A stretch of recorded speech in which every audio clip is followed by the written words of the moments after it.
ఇవాళ మళ్ళీ నిలబెట్టుకున్నారు. విచిత్రం ఏంటంటే ఎక్కడెక్కడైతే ఆయన రాజధానులు పెడతా అన్నాడో అదంతా పోయింది.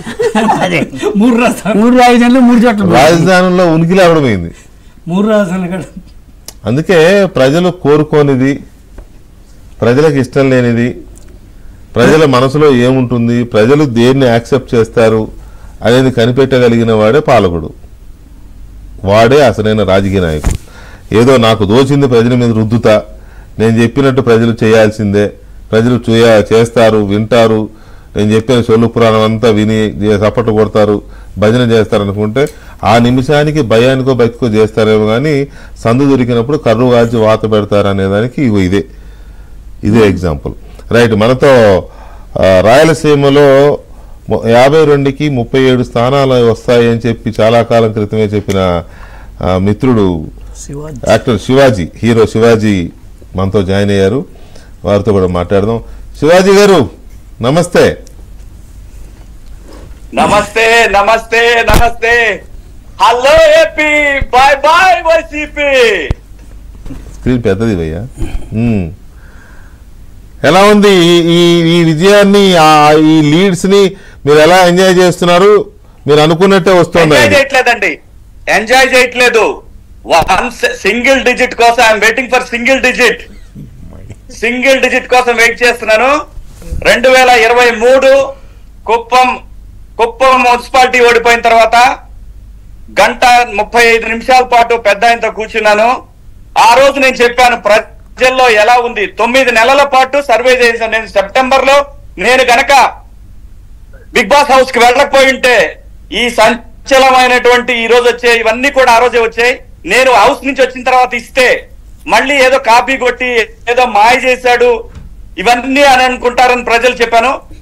ఎప్పుడైతే ప్రజలు సఫకేషన్ గురయ్యారో, ఎప్పుడైతే ప్రజలు సఫకేషన్ కి నువ్వు అభివృద్ధి లేదంటే పథకాలు ఇవ్వకపోయినా పర్లా, మమ్మల్ని సఫకేషన్ గురి చెయ్యొద్దు అనేది ప్రజలు ఎప్పుడూ కూడా స్వేచ్ఛను కోరుకుంటారు. అలాంటి స్వేచ్ఛ ఆంధ్రప్రదేశ్ లో లేదు.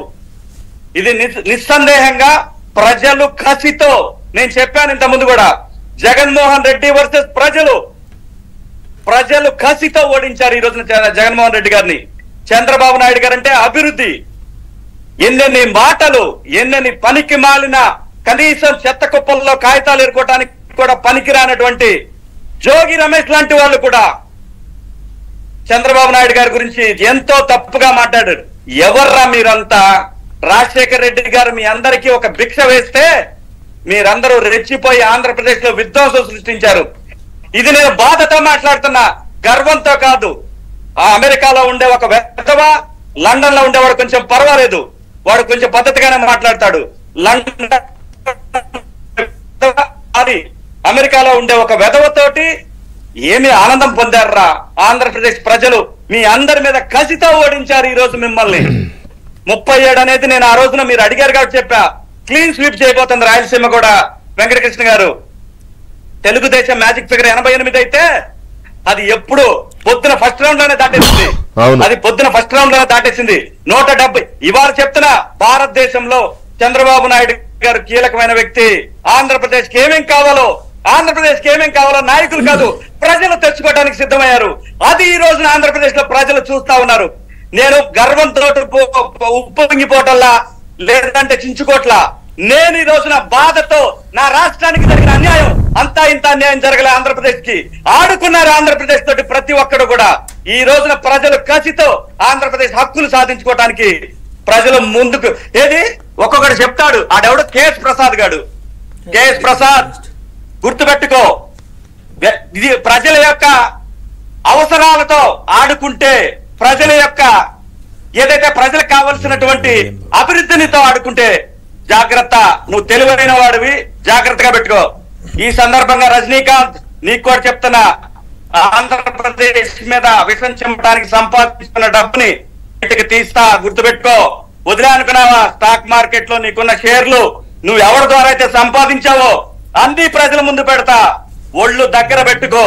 మీడియా ఉందని చెప్పి అడ్డంగా సంపాదించాలనుకుంటే ప్రజల యొక్క సొమ్ముతోటి, ప్రజల యొక్క రాబోయే తరాలతోటి ఆడుకోవాలనుకుంటే తస్మాత్ జాగ్రత్త, గుర్తుపెట్టుకో. చాలా మంది మీడియా ముసుగులో ఎవరైతే ఒళ్ళు బలిసి మీరు ఇందాక అన్నారు కదా శివాజీ ఇందాక మీరు ఒక మాట అన్నారు, ఆయన ఒక మేధావి తెలివైన వాడు కేఎస్ ప్రసాద్ తెలివైన అనవసరంగా ఇది చేసావని. నిన్న కూడా డిబేట్ ఏదో నడుస్తుంటే చదువుకున్నాడు కదా, మనము కాదు శివాజీ నేను అనేది ఆయన చదువుకున్నాడు, లిటరేట్, ఇంటలెక్చువల్, మనం దాన్ని ఒప్పుకుందాం. కాకపోతే ఒక స్టాండ్ తీసుకున్నాడు, ఎందుకు తీసుకున్నాడు ఆయనకు తెలుసు. అయితే నిన్న కూడా డిబేట్ నడుస్తుంటే కేకే నా ఇంటర్వ్యూలో ఉన్నాడు, సర్వే చేసిన కేకే నడుస్తుంటే ఆయన నాకు మెసేజ్ పెట్టాడు. అసలు అరకు పార్లమెంట్లో అరకు జిల్లాలో మండలాలు ఎన్నో చెప్పమనండి అతన్ని అని ఏదో మెసేజ్ పెట్టాడు. అంటే అంత చిన్న చూపు అనమాట, అంత చిన్న చూపు అనమాట. రైట్ ఓకే కేఎస్ ప్రసాద్ ఆయన కాకుండా ఇంకా చాలా మహామేధావులు, వామపక్ష మేధావులు, లేకపోతే జర్నలిజం ముసుగులో తెలకపల్లి రవి, మీరేంటి ముసుగు? తెలకపల్లి రవి వయసు వచ్చింది, వివరం లేదా మనిషికి? వయసు వచ్చింది, ఆంధ్రప్రదేశ్ ప్రత్యేక హోదాతో ఆడుకున్నాడు. ఇంకా చాలా ఉండవల్లి అరుణ్ కుమార్ ఆంధ్రప్రదేశ్ తో ఆడుకున్నారు మీరంతా. నేను ఈ సందర్భంగా చెప్తున్నా, నిజంగా మీరు ఆంధ్రప్రదేశ్ కి న్యాయం చేయాలనుకుంటే జర్నలిస్ట్ సోదరులు మళ్ళీ రాజమండ్రిలో, ఎందుకంటే వీళ్ళందరూ రేపటి నుంచే విషయం చెబుతారు ఆంధ్రప్రదేశ్ మీద. ఎక్కడ ప్రెస్ మీట్లు పెట్టకండి, వీళ్ళు అది నిన్నే మొదలైంది ఆల్రెడీ. మొదలు పెట్టండి నిన్న పార్లమెంట్ అభ్యర్థి ఎలా అయ్యాడంటే మురళీమోహన్ గారిని భయపెట్టి 1500 ఓట్ల మెజార్టీతో భయపెట్టి సంతకం పెట్టించుకున్నారు ఆ రోజు. లేకపోతే అతను ఎలా అవుతాడు? అసలు ఏముందని చెప్పి అతని దగ్గర జ్ఞానం విషయం చేయటం తప్ప ఆంధ్రప్రదేశ్ మీద, తెలుగుదేశం పార్టీ మీద, కమ్మోళ్ల మీద. ఇప్పుడు పవన్ కళ్యాణ్ గారిని రెచ్చగొడతారు చూడండి, పవన్ కళ్యాణ్ గారిని రెచ్చగొట్టి ఈ రోజు ఈ విషయంలో కీలక పాత్ర పవన్ కళ్యాణ్ గారు, చంద్రబాబు నాయుడు గారు. ఆంధ్రప్రదేశ్ ప్రజలు 47-50 డిగ్రీల్లో నిలబడి 75 ఏళ్ల యువకుడు చంద్రబాబు నాయుడు గారు. ఆ తర్వాత పవన్ కళ్యాణ్ గారు హీరో. నేను మళ్ళీ చెప్తున్నా, ఎక్కడా చిన్న స్వార్థం కూడా పెట్టుకోకుండా ధైర్యంగా పనిచేసిన వ్యక్తి పవన్ కళ్యాణ్ గారు. అలాగే చంద్రబాబు నాయుడు గారు. ఇప్పుడు కూడా చెప్తున్నా, చంద్రబాబు నాయుడు గారికి ఏం తక్కువ చంద్రబాబు నాయుడు గారికి? ప్రతి వాడు చంద్రబాబు నాయుడు గారు అడ్డం పెట్టుకొని ఇష్టం వచ్చినట్టు కులం ప్రతి వాడు కూడా వాడి కేఎస్ ప్రసాద్ గారు కృష్ణాయలని మాట్లాడతాడు, లంబడి కొరకు వాడు కృష్ణాయలని మాట్లాడతాడు. కష్టపడి సంపాదించుకొని ఒక స్థాయికి వచ్చిన వ్యక్తుల్ని దోపిడీ ఎవర్రా ఈ రాష్ట్రంలో అత్యధిక క్రిమినల్ కేసులు ఉన్నాడు? ఏ పార్టీలో ఉన్నాడు? ఎవరు అత్యధికంగా డబ్బు దోచుకున్నాడు ఈ రాష్ట్రంలో? ఏ పార్టీలో ఉన్నాడు? నాకు నిజంగా చెప్తున్నా, అంత కోపం ఉంది, బాధ ఉంది. బాధతో మాట్లాడుతున్నా. నాకేమీ వచ్చేది ఆశించేది ఏం లేదు. ఇన్ని రోజులు బాధతోటి కసితోటి పనిచేసా. ఎవడ రాకపోయినా ధైర్యంగా మీతో కూర్చొని డిబేట్లు చేసిన రోజులు ఉన్నాయి మన ఇద్దరం. వెంకటకృష్ణ గారు ఎక్కడ భయపడలా, ఎవరికి భయపడేదే లేదు. ప్రజల కోసం మాత్రమే పనిచేశాం. తెలుగుదేశం పార్టీ కూడా ప్రజల కోసమే పనిచేసింది. ఈ వయసులో చంద్రబాబు నాయుడు గారు కూడా కేవలం రాష్ట్రం కోసం తప్పితే ఆయనకి జరగంది లేదు. విషం చిమ్ముతారు ప్రజల గుర్తు పెట్టుకోండి. ఇవాళ నుంచి పథకాల మీద విషయం, ఆయన ఇచ్చిన హామీల మీద విషయం, రోడ్ల మీద విషయం, ప్రతి ఒక్కదాని మీద విషయం, మందు మీద విషయం. నేను ఈ సందర్భంగా ఇంకో విషయం కూడా చెప్తున్నాను వెంకటకృష్ణ గారు. ప్రజలు ఎన్నో ఆశలు పెట్టుకొని ఎంతో ఎట్లాంటి ఎడారిలో ఎండమావిలాగా ఒక నీటి చుక్క కోసం ఎలాగైతే ఆతృత పడుతున్నారో ప్రజలు బాబు గారి మీద అంత నమ్మకం పెట్టుకున్నారండి.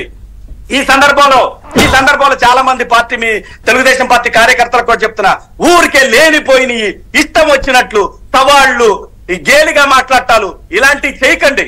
దీని వల్ల చంద్రబాబు నాయుడు గారికి నష్టం జరుగుతుంది. దయచేసి పార్టీ కార్యకర్తలు ఎవరైనా సరే, సీనియర్లు కూడా, పెద్దవాళ్ళలో ఉండే కొంతమంది కార్యకర్తలు సీనియర్లు అని చెప్పుకునేవాళ్ళు, కొంచెం కంట్రోల్ చేసుకోండి. రాష్ట్రాన్ని ముందుకు నడిపించాలి. ఇంత ముందులా కాదు. ఇప్పుడు 100 తాసుపావులు నాగులు వెయిట్ చేస్తా ఉన్నాయి. జాగ్రత్త. బాబు గారిని కాపాడుకోండి. బాబు గారు ఆంధ్రప్రదేశ్ నిలబెడతాడు. జై హో అమరావతి, జై అమరావతి. ఆ మహిళల స్ఫూర్తి ప్రపంచానికి ఆదర్శం. వాళ్ళు చూపించిన తెగువ. నాకు వెంకటకృష్ణ గారు, నేను తొందరగా కట్ చేస్తా, నాకు ఆవేశం వస్తా ఉంది. కానీ చెప్తున్నా, ఆంధ్రప్రదేశ్ కోసం జీవిరెడ్డి గారు మీకు ప్రత్యేకమైనటువంటి కృతజ్ఞతలు. మీరు ఎటువంటి పార్టీతో సంబంధం లేకపోయినా కూడా, పార్టీలో ఎటువంటి ఫలితం తీసుకోపోయినప్పటికీ కూడా, మొదటి నుంచి కూడా నాకు కూడా ఎన్నోసార్లు మీరు ఫోన్ చేసి చెప్పారు, జాగ్రత్తగా మాట్లాడండి, ఎవరితో వాళ్ళు పెట్టుకోవద్దు. నాకు బాగా గుర్తు. బ్యాక్ ఎండ్ లో మీరు ఎంత సపోర్ట్ చేశారో కూడా కాకుండా వీళ్ళందరితో పెట్టుకుని మీ విలువలు తగ్గించుకోవచ్చు, ఎవరితో కూడా కాంపిటీషన్ కి వెళ్ళొద్దు. వాడు ఎదగటానికి తప్పితే రాష్ట్రానికి ఉపయోగపడటానికి కాదు. ఎవరితో కాంపిటీషన్ వద్దు.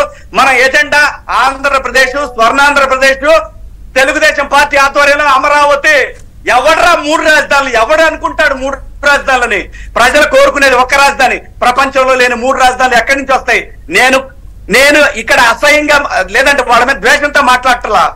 5 సంవత్సరాల కసి, 5 సంవత్సరాల క్రితం రజనీకాంత్ అనే ఒక మూర్ఖుడు, వాడు నిజమైన వెన్నుపోటుదారుడు.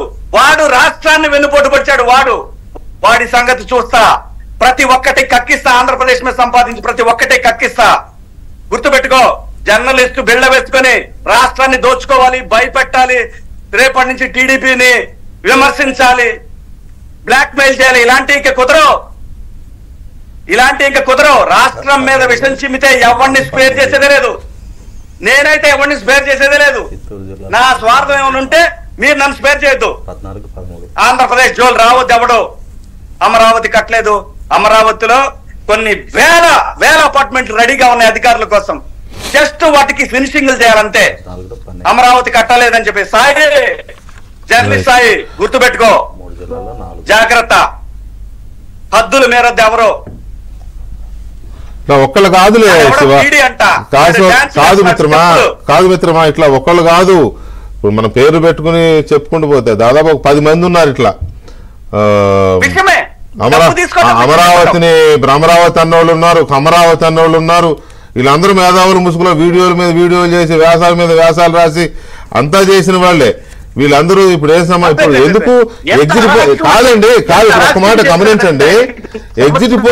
ఎగ్జిట్ పోల్స్ వస్తుంటే కూడా అసలు కీలకమైన సంస్థలు ఇచ్చిన పోల్స్ని మాట్లాడకుండా ఊరు పేర్ల సంస్థలు వీటిని వేసుకుని వాటి గురించి గంటల చర్చలు పెట్టారు. అప్పటికప్పుడు పీడిఎఫ్ లో డాక్యుమెంట్ ఎడిట్ చేసుకుని అదే సర్వేలో ప్రజల కంటే ఎవరు గొప్పవాళ్ళు లేరు సోదరా. ప్రజల కంటే ఎవరు గొప్పవాళ్ళు లేదు. ప్రజలకు తెలుసు ఎవరిని నిలబెట్టాలో, ఎవరిని ఇంటికి పంపించాలో. ఈ ప్రజలు ఇచ్చిన తీర్పు నా భూతో నా భవిష్యత్.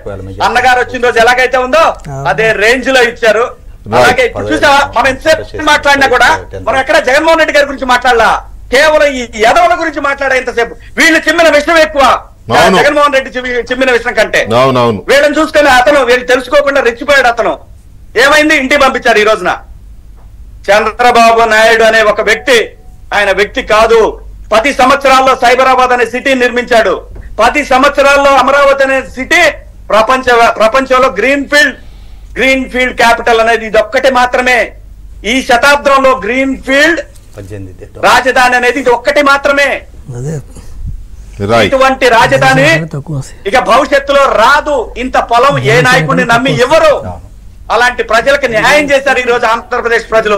మీ అందరికీ పాదాభివందనాలు. ప్రజలందరికీ కూడా అమరావతి రైతుల తరఫున, ఆంధ్రప్రదేశ్ తరఫున ప్రత్యేక హోదా కోసం ఆంధ్రప్రదేశ్ ఈ రోజు గవర్నమెంట్ లో ఇస్తాయి. ఎవడొచ్చినా ఇస్తాడు. రాష్ట్రాన్ని నిర్మించాలని నిలబడాలంటే అది వస్తుంది. వచ్చినా రాకపోయినా చంద్రబాబు నాయుడు గారి మీద నమ్మకం ఉంది. ఈ రాష్ట్రం ముందుకు వెళ్తుంది. థ్యాంక్ యూ వెంకటకృష్ణ గారు. ఛానల్లో ఉన్న ప్రతి ఒక్కరు కూడా థ్యాంక్ యూ. పొగరుతో మాట్లాడేది కాదు. ఇంకా కాదు, నీకున్న ఆవేశానికి చాలా తక్కువ మాట్లాడారు శివాజీ గారు. వేళ నిజానికి ఇది 5 ఏళ్ల నుంచి ఆక్రోశిస్తున్న ఆవేశం మాత్రమే. ఇది ఆవేదన. అట్లాగే అర్థం చేసుకుంటున్నాం. మేమేమి ఆగ్రహమనో లేకపోతే అవతల వాళ్ళలాగా ఇదనో అనుకోవట్లే. డెఫినెట్ గా ఇది ఆక్రందన, ఆవేదన వాటి కిందకే వస్తుంది. వెంకటకృష్ణ గారు తొక్కారు ఆడవాళ్ళని, అమరావతి రైతుల్ని పాదాల కింద తొక్కారు. వెంకటకృష్ణ గారు ఒక మాట చెప్పనా, ఈ ఫలితాల్లో అమరావతి రైతుల చిందించిన రక్తం ఉంది. అమరావతి రైతులు, అమరావతి మహిళలు కార్చిన కన్నీటి బొట్లు ఉన్నాయి. ఆంధ్రప్రదేశ్లో దళితులు శవాలు వాళ్ళ శవాల ఒక డాక్టర్ సుధాకర్ కావచ్చు, ఒక సుధాకర్ కావచ్చు, లేకపోతే సుబ్రహ్మణ్యం కావచ్చు, వీళ్ళ చనిపోయిన దళితుల కుటుంబాల ఆవేదన, ఏడుపులున్నాయి. ఒక మైనార్టీ సలాం, అబ్దుల్ సలాం లాంటి వాళ్ళ ఉసురు తీసిన పాపాలున్నాయి. ఇట్లా ఒకటి కాదండి, అన్ని కలిపి ఇవాళ వీళ్ళని స్థాయికి తీసుకొచ్చాయి. దీని మీద ఇంకా మనం మళ్ళీ టైం తీసుకొని మళ్ళీ ఒకసారి కూర్చుందాం శివాజీ గారు, ఇంకొంచెం డీటెయిల్. వెంకటకృష్ణ గారు, థ్యాంక్ యూ వెరీ మచ్. మూర్తి గారి పాత్ర ఈ రాష్ట్రంలో, ఈ గెలుపులో మీ పాత్ర, జర్నలిస్టుల పాత్ర. 1% ఎదవలు ఉన్నారు జర్నలిజంలో, 99% ఆంధ్రప్రదేశ్ కోసం పోరాడిన వాళ్ళు ఉన్నారు. వారికి మీ అందరికి కూడా వందనాలు. Thank you so much. Thank you AP. Thank you Shivaji.